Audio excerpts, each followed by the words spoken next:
Pre-open rates are indicating that we could be in for a flat start, and that is what I think the market opening rates would be. Last day of FNO expiry, tomorrow is a holiday, so the expiry, year end, there is just no action in the market. Flat market breadth, a 17,000 index is up 40 points, a 56,000, 57,000 index is up 100 points. The green is an optical illusion, folks. 20 points, 15 points, 0.5%, 1/4%, none of the large stocks or mid-cap stocks are showing, for that matter, any serious price uptake. I want to start with the newsmaker, Vedanta, 100 rupees dividend for FY23. For a 200 rupees, 300 rupees stock, there is a 100 rupee dividend.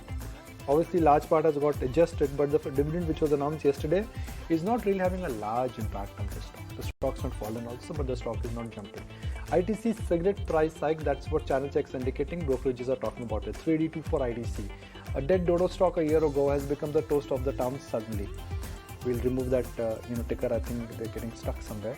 So 0.5% equity block deal is there, and where is the block deal? We don't know. I'm guessing it might be Quess Corp because that's showing heavy amount of volume at this point of time. The stock is up around 7.6%, but we'll have to wait and see where it's happening because clearly that line is incorrect with respect to South Indian Bank, and Inox Wind is the one wherein we have seen a 0.5% block deal happening as well. But South Indian Bank, a downtick of 16% at start itself, wherein the MD and CEO has requested the board not to be reappointed. So that's the stock we are watching out for. GR Infrastructure continues the momentum, 3.5% higher.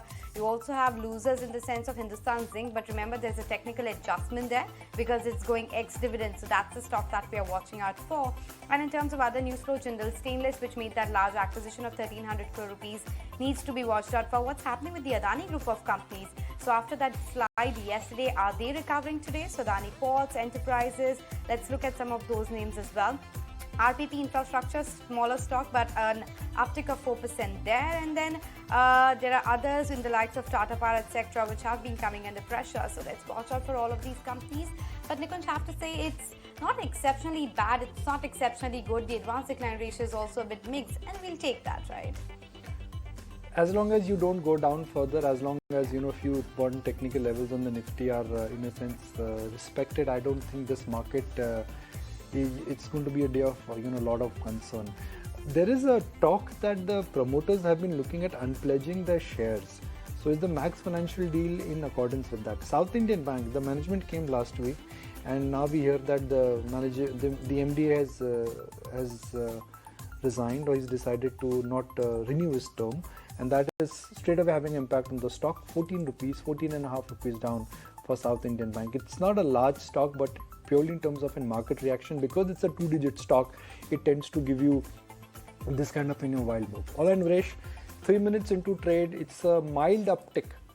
Are we in for a good day of trade? So I would expect it to be better from say Friday onwards. So today could be choppiness for the last day of the expiry as well as adjustment of positions. So overall, I would expect 16,950 to hold for the day and 17,100 to hold for the day.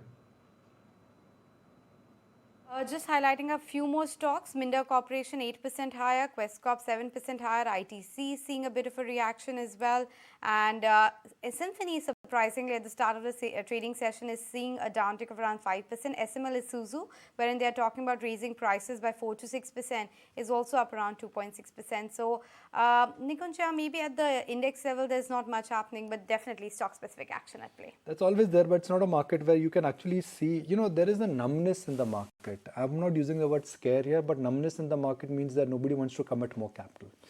The active demat accounts have come down. Everybody is now talking about what Fed would do without realizing that where the interest rates in India are moving. The peak of inflation is behind us. That is what RBI is. That is the last official statement from RBI. But the narrative clearly is centered around what Fed should do.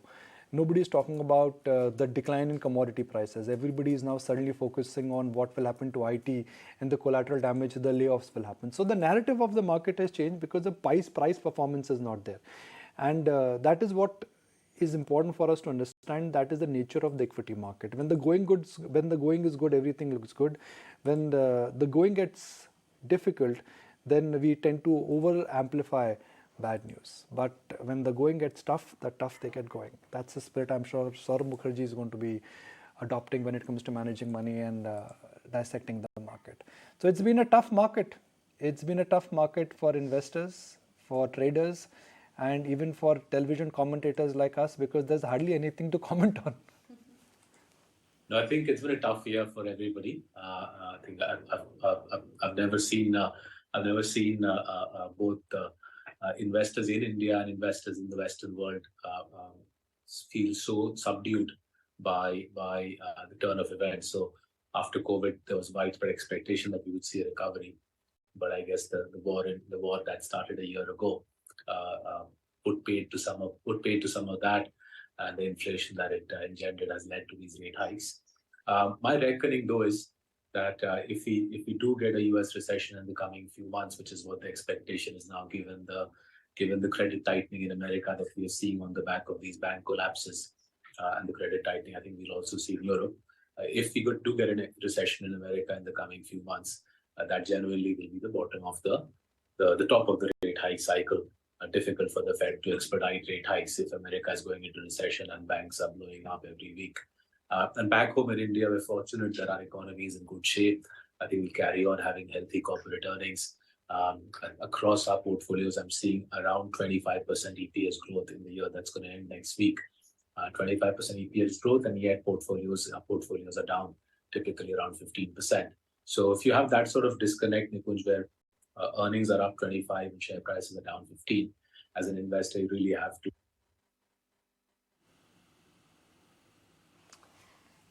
Okay, we lost him there. That's volatility in the network connection, nothing to do with markets. That's the volatile network connection. When markets have turned volatile, network connection sometimes can turn volatile. What's come down, I think, is HDFC EMC.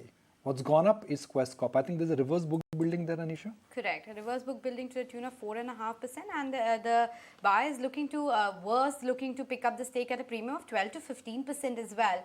So clearly that's having an impact, 6% higher. But Saurabh, since you're back with us, please complete your point where you were saying that there's a disconnect between where EPS is expected to grow by 25-30%, but the portfolio is down 15%. What does one do? I think you buy more, right? When companies that are consistently compounding earnings year after year, their share prices are not moving, or indeed they're going down, you buy more. So just to take a giant example of that, HDFC Bank in scale and size, both in terms of balance sheet and in terms of profits, has more than doubled in the last 3 years or so. It's compounded at 22-23%. So the bank has more than doubled in the last 3 years, so in terms of size, and yet the share price action is, I think, easily 3-4% per annum.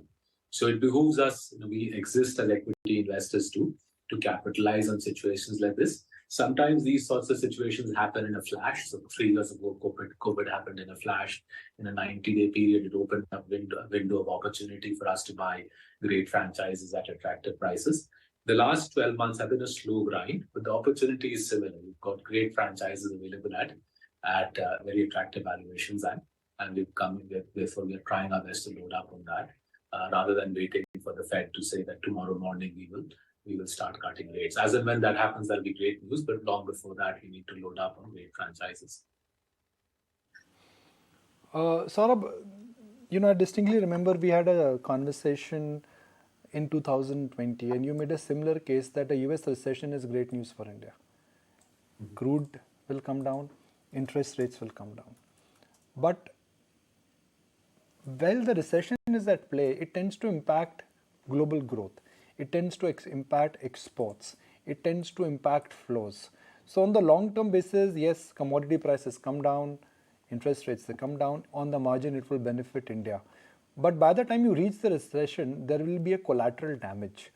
Collateral damage to IT, collateral damage to exports, collateral damage to flows. How does one deal with that? So, because I think where we stand in a very good place as a nation is because of the damage that's taking place every week between the US and China in their relationship. Because of that damage, we are seeing very heavy reallocation of business. So I spent the last couple of days traveling across Tamil Nadu, seeing the birth of the electronic manufacturing services industry. My reckoning is 10 years hence, the electronic manufacturing services is making phones, medical equipment, electronic devices. I reckon a decade hence this will be bigger than the IT services industries today. Much of this industry is in China. Our electronic manufacturing services industry is tiny, perhaps 5-6 billion. I reckon this will become hundreds of billions of dollars in size. So every week, as the China-US relationship deteriorates, pharma manufacturing, API manufacturing, and now electronic manufacturing moves to India. I think this piece, the reallocation of global trade away from China towards countries like Vietnam, like India, will give us a real buffer. So a US recession should spell the top of the rate cycle in America. I think anyway with the bank blow-ups in America, the top of the rate cycle is all but assured. And the combination of a US recession with rate hikes peaking should also mean oil prices coming off. As you said rightly, I pointed out in 2020, every single economic movement in India starts with a US recession because that brings down rates, brings down oil prices. And in a high energy entrepreneurial country like India, that's all you need to get moving with a solid economic boom. Or let's say consistent compounded portfolio benefit if there is a US recession and if rates are down, because TCS, Asian Paints, Bajaj Finance, DVs, some of these businesses are not directly related with what will happen to the US recession. So there will be probably some impact on TCS's earnings, but as you rightly said, TCS's main modes are on the supply side. TCS's modes are not on the demand side. As long as TCS is strong on the recruitment side, 1 lakh or 1.5 lakh, 150,000 odd new quality recruits at affordable wages, TCS should be all right. And firms like Asian Paints, as you rightly alluding to, Nico, very little dependence on America. What typically tends to happen is when US goes into recession and the rate cycle peaks, the FII flows, which have dwindled to almost nothing in the last 12 months, they pick up, and the sorts of stocks you're flashing up on the screen, these stocks are loved by the FIIs. So typically in our country, this capital market cycle revs into high gear with the US recession because money starts flowing from the Western world to India. Historically, we had to compete with China for those dollars. I don't think this time we'll be competing with China for those dollars, and therefore I reckon in the next couple of years, foreign investor participation in the Indian market could double or triple. It's currently around 0.6 billion FII participation. I reckon that number could double or triple in the next couple of years, given that foreign investors have 3.5 trillion deployed in China, and it's not made any money for them in the last 10 years or so. Fingers crossed on those FII flows when they come back to India, because they seem to be on a bit of a hiatus as of now. But, I want to get stock specific and discuss a couple of your holdings which you have in consistent compounders, the likes of Divi's Lab and Dr. Lal Path Labs. Divi's specifically because it hasn't done much in a while now. It's been sideways. What makes you confident about that, and rationale for Dr. Lal as well? So in Divi's case, if you look at the business today compared to where they were pre-COVID, the business is around 30% larger. Revenues are 30% larger. So strip out Molnupiravir, and even then Divi's is 30% larger. The firms don't buy a third through COVID. They had a gross margin hit in the quarter to December. Our reckoning is much of that will unwind. The raw material cost issues that were taking place in the quarter to December, I think, unwind. There is inventory destocking happening across the pharma industry, across the world. Some of that, I think, will still carry on in the March quarter. I doubt that the March quarter will be a booming quarter. But given that the company's top line has grown steadily over 20 years, has grown steadily even through COVID, stripping out Molnupiravir, as gross margins recover, this business is in good shape. We speak to several of their customers around. Their key customers are the world's 6 largest pharma companies. We speak to them quite regularly. And the view is this company has come out of COVID with their credentials burnished. Their credibility is an all-time high, and with Western pharma companies looking to reduce their dependence on China, we see Divi's incredibly well positioned. So through November, December, we doubled our position in Divi's. Coming to Dr. Lal Path Labs, somewhat similar, right? If you look at operating margins, they're higher today than they were before COVID. And this talk about competitive pressure, I think, is a lot of nonsense. If a company is under competitive pressure, you should see that pressure on operating margins. You don't see that here. This company's free cash flows are more than the rest of the path lab industry put together. Excluding COVID, business growth is around 12-13%, couple of percentage small lower than what it was before COVID. But I think as we come out of COVID and we get back to our old routine of perhaps not being as hygienic as we were through COVID, as we sort of lose the habit of using sanitizers and washing our hands, I think we'll go back to 13-14% top line growth that Dr. Lal was accustomed to seeing before COVID. So competitive intensity is reducing in the sector as private equity and venture capital funding dries up. And we see Dr. Lal nicely positioned. So July, August, we doubled our stake in Dr. Lal. Saurabh, where are you putting your incremental money to work apart from the fact that you've doubled positions in a couple of these pharma companies? Which are the spaces or the recent additions that you have made to your portfolio? So I think we haven't added Tata Elxsi in our mid-cap portfolio. That was our last big addition. I think you flashed on your screen. We got out of Relaxo and added Tata Elxsi around 3 months ago. The other addition we've made in our financial services portfolio is in the midst of this mayhem around capital gains tax on debt or income tax on debt mutual funds. We've added Prudent Corporate. Prudent is a wealth manager. It's a wealth management platform for the IFA community. We've added that to our Kings of Capital portfolio. We see this space as being very attractive. We think the mutual fund story in India will play out amongst the mass affluents. What Prudent has done is built a platform which has 25,000 IFAs. The IFAs bring in mutual fund business, they bring in insurance business, and Prudent gets a slice of that action. So we've added Prudent in our Kings of Capital portfolio, and we monitor Prudent over the coming months to see whether it merits additions in any other part of Marcellus's investment universe. Good idea to buy the stress in AMCs.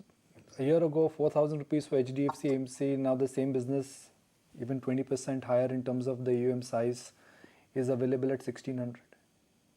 So I think the debt industry and more generally the mutual fund industry has a good runway ahead of it.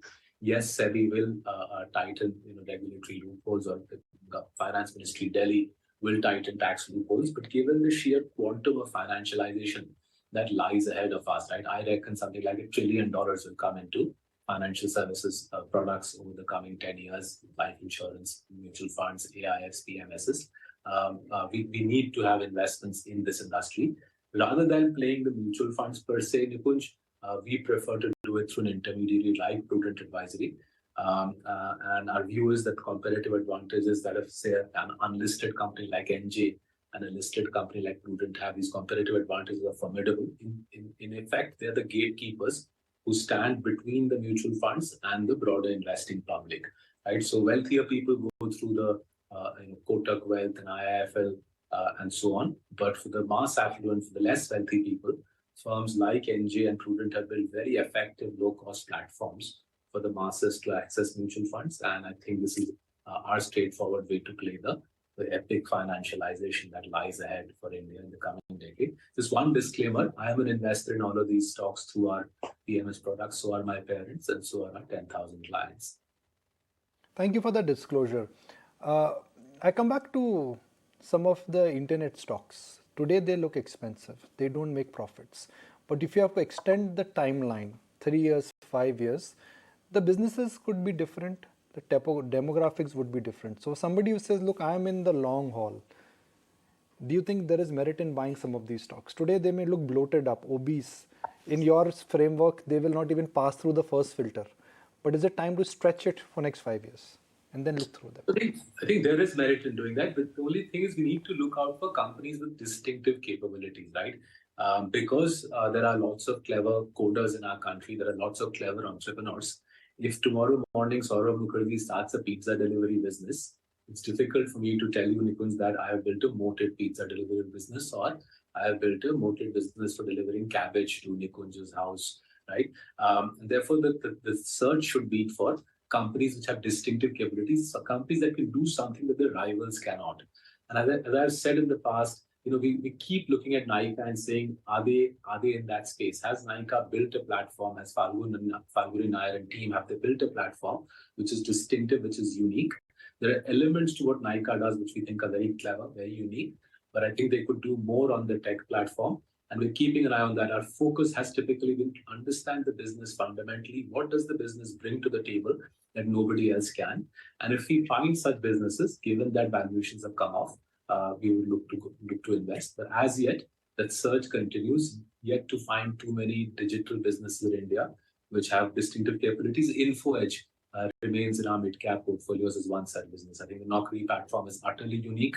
and the PC business that Sanjeev Chandani and team have built using the cash flows from the Naukri platform is a very clever way to monetize the free cash flows coming out of Naukri. So if somebody else out there builds a Naukri, builds something akin to a Naukri, a distinctive, unique business, we would love to invest. You are investing, Saurabh, you will never look at companies which don't generate free cash flow. You would say, look, that's a no-no for me. So, you can turn around my Divi's bull case around and tell me rightfully that 20 years ago, Divi's did not generate much free cash flow. Around the time it went public 20 years ago, Divi's ROC wasn't particularly higher than cost of capital, which means it didn't generate free cash flow. And if I had any brains 20 years ago, I was still just out of university. If I had brains 20 years ago, I would have turned around and said, Murli Divi, uniquely talented chemist, he's building a high quality franchise. Mr. Divi has unique capabilities, distinctive capabilities. Let's build a position in Divi's lab. So as we get older and we become more capable of identifying businesses where ROCE apart, free cash flows apart, a promoter brings to the table distinctive capabilities, it becomes easier for us to build positions in such companies. In a way, ROC and free cash flow is a proxy. We're saying that because ROC gone dry, this promoter has distinctive capabilities, but fundamentally, what you're looking for is unique businesses, unique skill sets that nobody else possesses. And if you can identify them, you should go and build positions in there. Just make sure the promoter is an honest person, because if he's not honest, then the unique capabilities, the upside from that, he will skim away for his personal wealth rather than sharing it with you. Sort of one take on consumption, because I see that doesn't have a very big allocation. Of course, you have it through paints and page industries, etc., but no hospitality company, no big auto name, etc., and not even FMCG for that matter. Is there a reason you are sticking away from consumption, even durables for that matter? So again, I think it's the distinctiveness point. So if you see FMCG in our country, I think increasingly the moat of the FMCG franchises, by and large, most of the FMCG franchises, I think their moats, their distinctiveness is being eroded by direct to consumer. So direct to consumer itself doesn't make a lot of money, but hey, if I can get say hair oil, cooking oil, a whole range of FMCG products D2C on my app, even though the DTC provider might not make money, it erodes the competitiveness of the standard FMCG player, and that's something we've been very wary of over the last couple of years. Our only conventional FMCG play is Nestle, because it's not possible to sell baby milk powder D2C. It's a very difficult industry to enter. There's licensing, there's restricted selling, and therefore Nestle remains our core FMCG play. The rest of the FMCG plays, I think the moats are eroding as D2C comes of age in India. So Mukherjee, really appreciate your time. So glad you could join us and look to see more of you going forward. We've got markets which are holding on. I don't know what rest of the day holds for us. It is FNO expiry, so you will see a bit of a pull and a bit of a push. Interestingly, that even though Nifty is on course for a fourth month of consecutive decline, it has happened last time 20 years ago when the 9/11 attack happened, when the world was shaky, when the core fundamentals of finance were shaken up because of what happened because of 9/11. That was the time when Nifty for 4 months gave you this kind of a negative return. So the world is not that scary. India is not that shaky, but the markets in a sense are really in a different free zone, so to speak. There is no capitulation. There is no scary price action, but the nervousness in the market, the lack of participation, the general lukewarm response to IPOs, I think all of them is just adding up to this kind of a decline in volume, low participation, and suddenly if debt mutual funds are giving you better returns, FDs are giving you 7-8% return, a lot of money is actually moving there also. So markets today are okay, but the big picture is that we've underperformed in a month when the problem is global. What's happening to European banks and American banks is the problem, not what is happening to Indian banks. So Indian banks are falling when the problem is with European banks.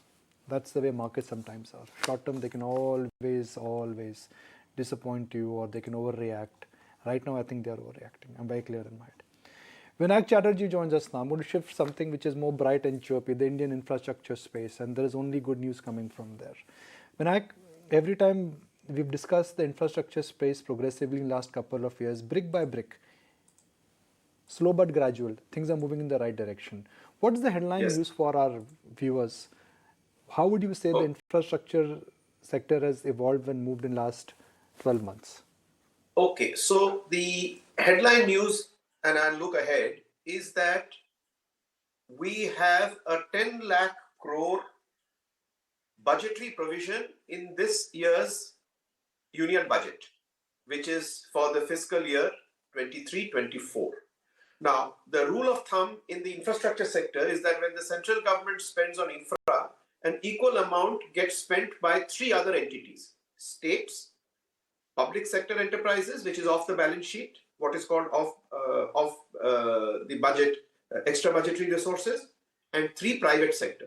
So if the expectation is that if the central government spends, if allocated 10 lakh crores, then another 10 lakh crores will come from the balance three players: states, private sector, and public sector enterprises and extra budgetary resources. So you're looking at a 20 lakh crore investment in infrastructure, which is probably the best that we would ever have seen, because informal estimates about last year was closer to 15-16 lakh crores. So that is the headline good news, and the sub-headline good news is that we are also entering an election year. So what typically happens in the year before an election year, that government pulls out all the stops for public expenditure, cutting budgets elsewhere.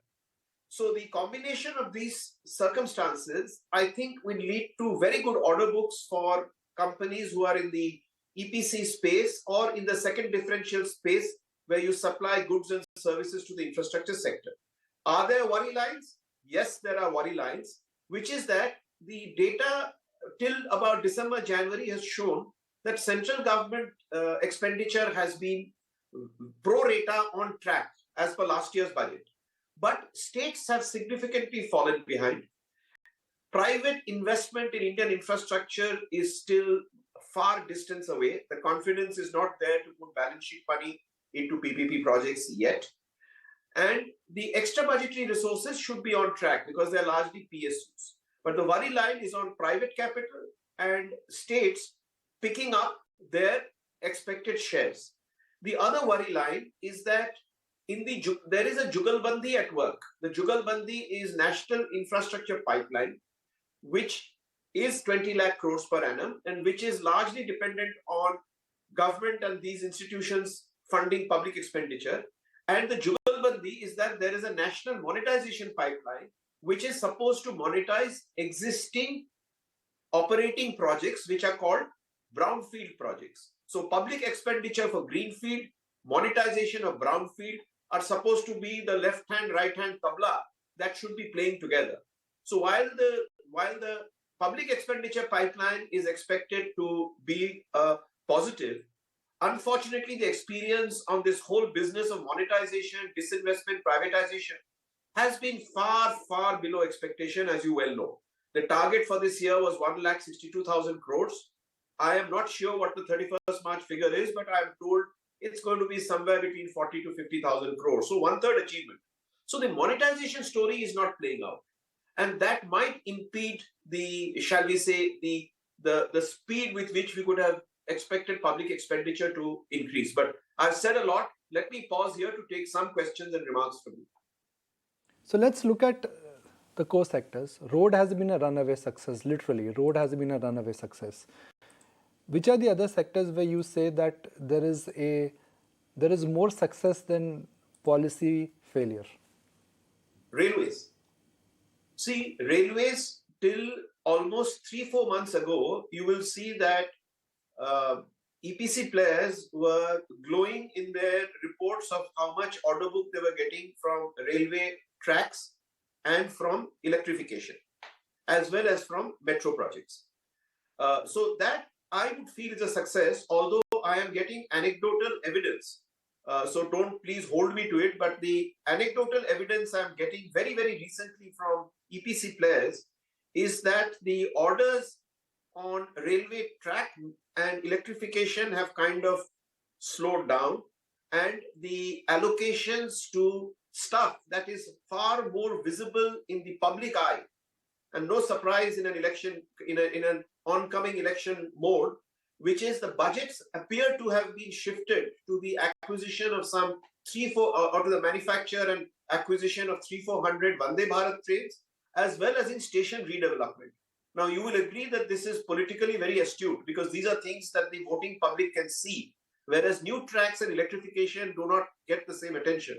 So there is this little shift in railway allocations that are happening, which I think EPC companies which are looking at track and electrification need to watch out for. But overall, railways has been a success. I would say that electricity transmission has been a success, and certainly renewable continues to be a success story in this country, particularly solar with some hiccups in wind, but it continues to attract large investors. And Let me stop here. Let's talk about it. I mean, our understanding of the solar industry is that the planned projects, which in a sense were committed, have not taken off largely because of the whole China import dependence. Yes. The rates are not all that encouraging, and that is something which is the need of the hour, but it is just not getting addressed. You are bang on there. I think the story that was unfolding very well has got hiccups, and I'm using that word. The intent to invest in renewables is largely there. The funding of domestic and international investors is positively waiting in what I would call the security cleared departure area. It is just that the investments have to take off on the ground, and the story on the imports from China, the protection duty, as well as certain changes in laws on the modules, etc., have kind of given a bit of a pause. But I would call it a pause. I would call it a hiccup. The fundamental interest in that sector is unquestionable, as well as the sheer investor interest in investing in that area. Vinayak, just wanted to get a sense from you, how the other sectors shaping up, let's say urban infrastructure, irrigation, waste management, etc. Are you seeing any sort of momentum there as well, or it's largely just roads, railways, and maybe a bit of power, which is seeing a bit of an impetus? Let me pick up urban infrastructure. Sure. You know, it is now a fairly well-established perception that these smart city projects have not taken off as envisaged. In fact, going back, many of us had critiqued the very low allocations that were made for smart cities, where a certain amount of limited capital was spread across some 100 smart cities, which even at that time didn't look very credible. But anyway, we said, let's wait and see. What has happened now is that two disturbing reports have come up, which have actually woken up the finance ministry and the planners. One is the World Bank report on the state of India's cities, and the RBI report on the state of the finances of India's urban local bodies, ULBs, and the crying shortage of funds there. Looking at both of these, I think what you have seen the finance minister do in the last two budgets is to significantly turn the spotlights on municipal bonds. Even as we speak, there is a major capacity building exercise, and there is a very major spur with the urban ministry requesting the states and various cities to get on with the various cleanup that is required in terms of professionalism, in terms of raising user pay charges, etc., to make them municipal bond issuing ready. As I understand it now, 30 cities with decent credit ratings have already been identified, and top of the list are Visakhapatnam and Surat, which will follow historically the success in raising bonds of Ahmedabad, Bangalore, Indore, etc. So municipal bonds, to my mind, is a significant capital market instrument to watch out for, which hopefully will begin a new trend on cities organizing finance themselves. As the 74th Amendment said, cities should pick up their own charge of their own destinies. And municipal bonds is a surefire way of not only cleaning up the systems, processes, professionalizing the administration, but also approaching capital markets. So that is something that I would like to highlight for your viewers. Whatever we may talk about roads and municipal, please come to Mumbai and tell us how roads in Bombay can be repaired. I am sorry. I will be unable to service that request. Living in Delhi, whenever I visit Bombay, as soon as I land, and I see the chaos of construction and traffic, my first desire is, let me finish my work and go back to Delhi. So I really apologize. That's one area where all our infrastructure expertise and knowledge stops. But Vinayak, let's look at another very constructive thought of the government, which is Har Ghar Mein Jal and Nal, irrigation. Yes, yes. The progress there has been okay. It's not been great. I like the way you said okay. I mean, that intonation says everything that you would want me to say. But anyway, listen, it is clearly the most ambitious development project in the world. Nal Se Jal, as part of the Jal Jeevan mission, India had 19 crore households which did not have piped water reaching them. While the implementation has not been dramatic, but there have been patches of very successful implementation. Surprise of surprises, I just saw data that Bihar had exceeded 99%.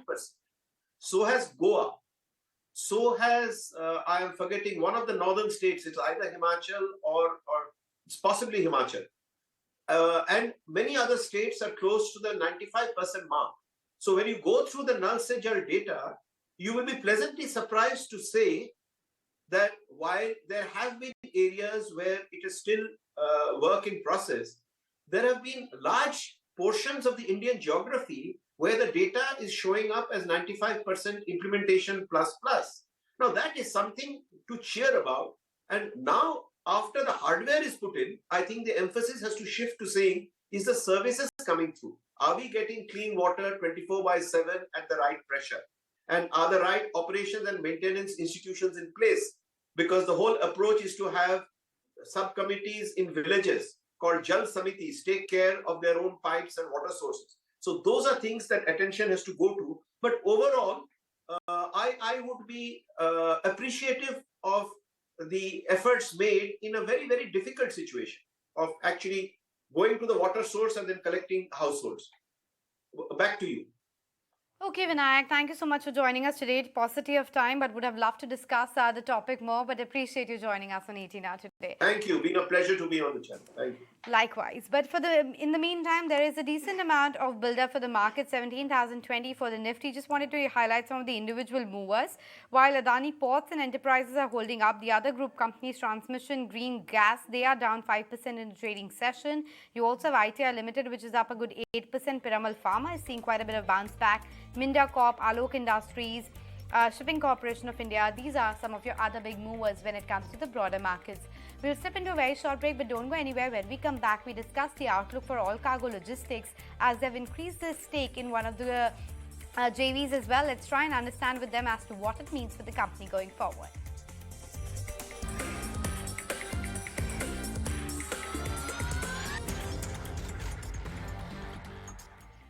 Okay, welcome back. 17,016 thereabouts is where we are at for the Nifty. Sensex up a good 180 points. And let's take a look at the Bank Nifty as well. What's the flavor there? It's a bit of an outperformance, or pretty much actually in line with the frontline index, 118 points higher for the Bank Nifty as well.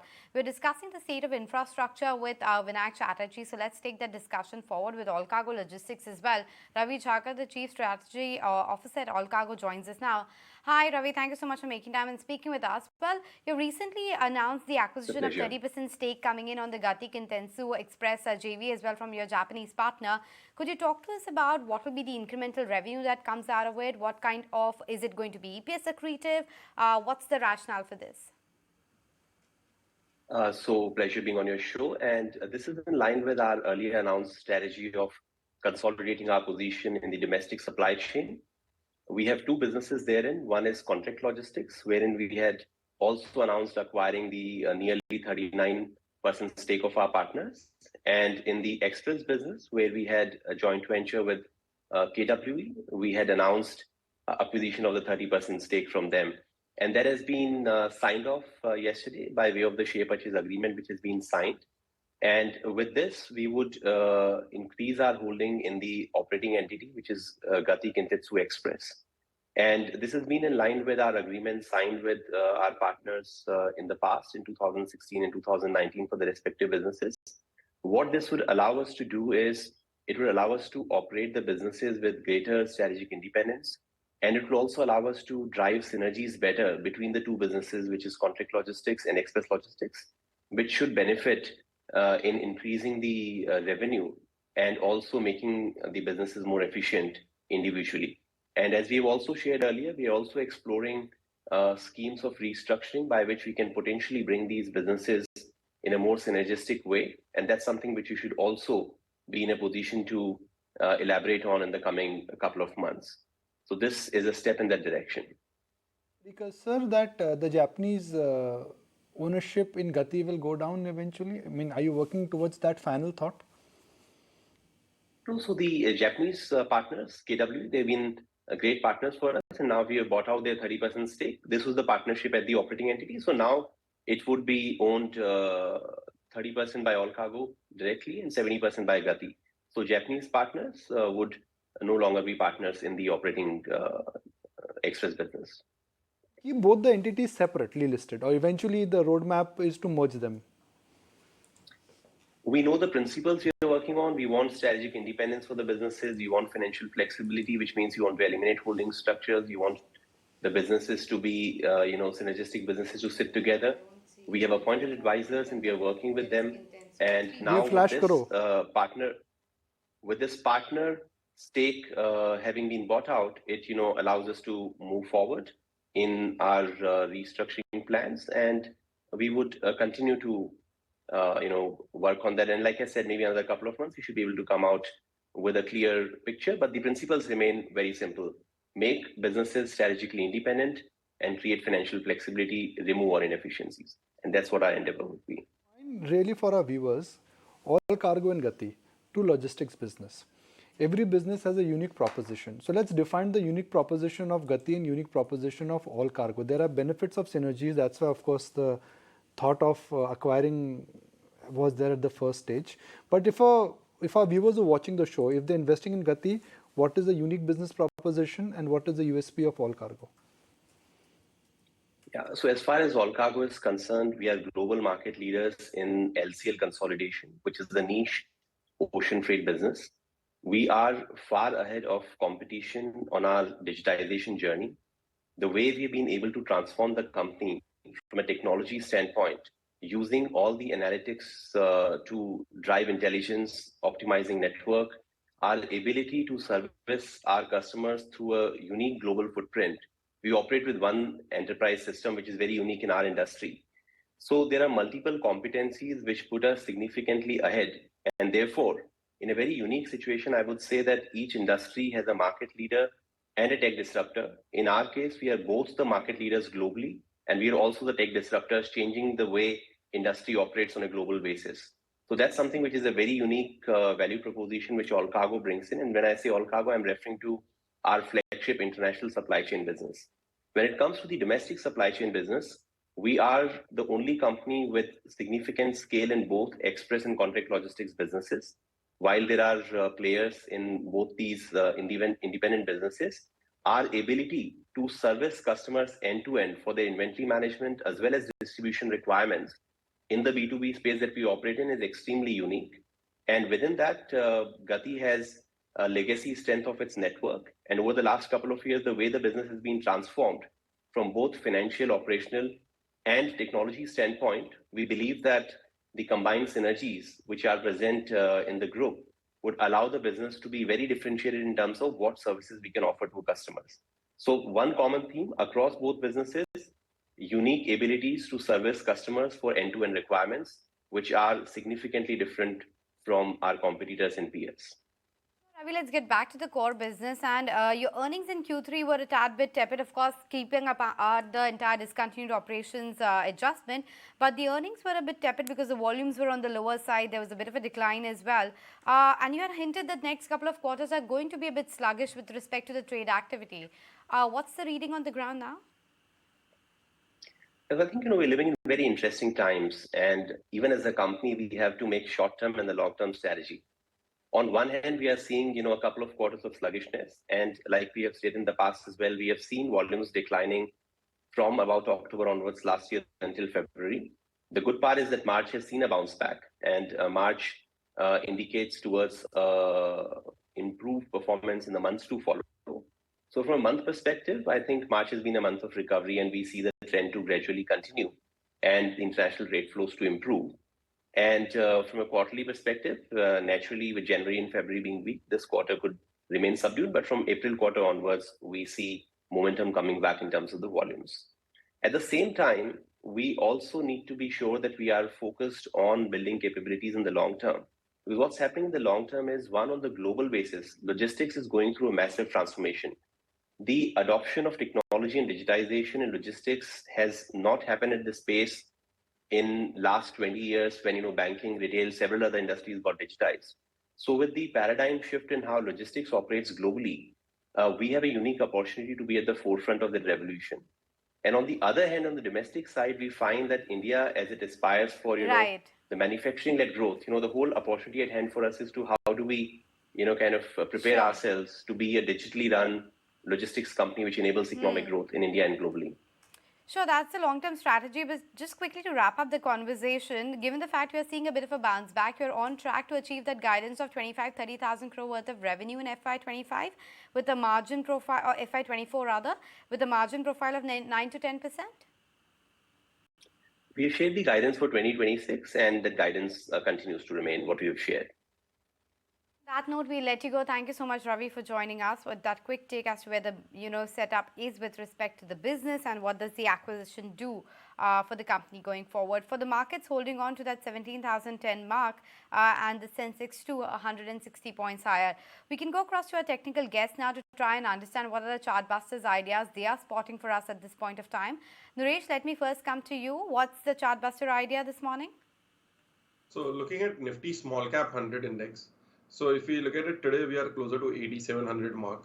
The low in March was around 8,700, and then we dipped up to 8,000 in June. This was the same price back in March to August of 2021.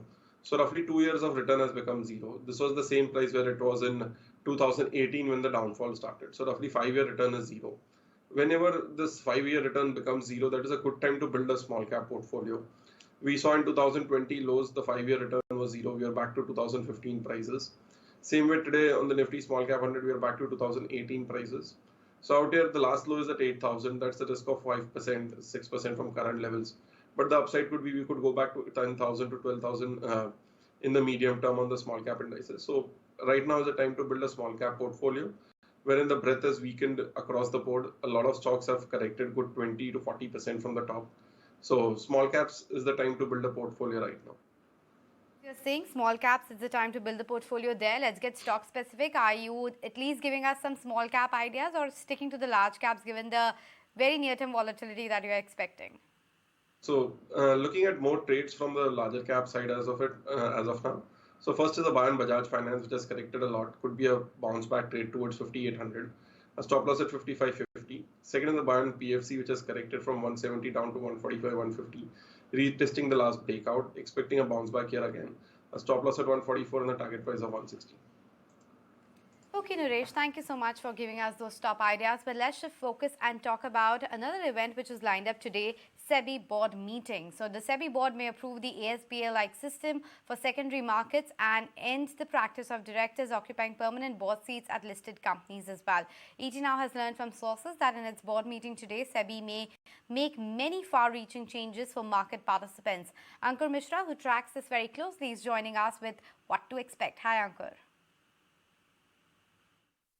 Yes, all important SEBI board is going to meet, and what we understand through sources is that SEBI board may consider ASBA-like system for secondary market. The system is already in place for primary market, and the idea is that as it has been successful in the primary market, the implementation should happen in secondary market too. Remember, in the ASBA system, the amount only get blocked in the system but not deducted from the user's account. Apart from that, SEBI may also consider ending the practice of directors occupying permanent board seat in the listed companies. The market regulator may also allow private equity funds to operate as sponsors of mutual funds. Apart from that, as far as the reforms are concerned, we understand that the board may discuss the revamping of disclosure norms.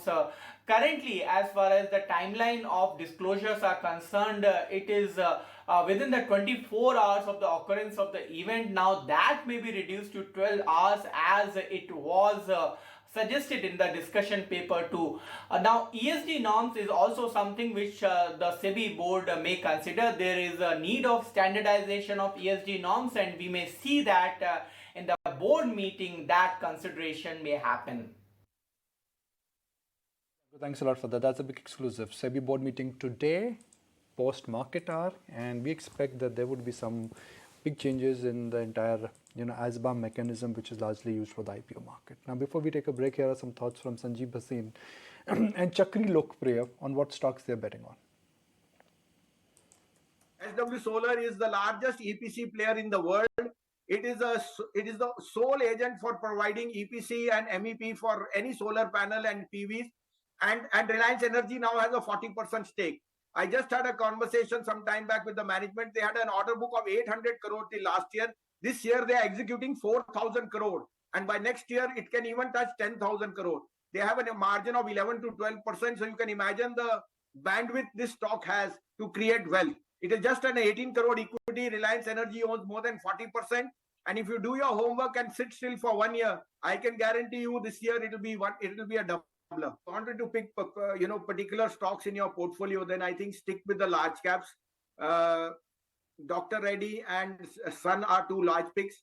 Lupin has always flattered to deceive, but now the management seems very keen on increasing market share. Their generic pricing are improving, and I think they've been through a lot of the problems. So at 700, I think that gives you a very good risk reward. Kind of. So which means the Fed has actually increased rates. This 25 plus another 25 is already kind of reflected in the bond yields. Now, bond yields falling by about 140 basis points is important for the Indian banking sector because, that's very important in terms of how the cost of funds will work out. And so I think clearly as the credit growth is likely to slow down for the Indian banking sector as a result, and valuations are on its side. So I think from that perspective, I think IndusInd Bank, while looks okay, I think still I'll stay away from it. There are several other banks, including PSB banks, which are looking at that.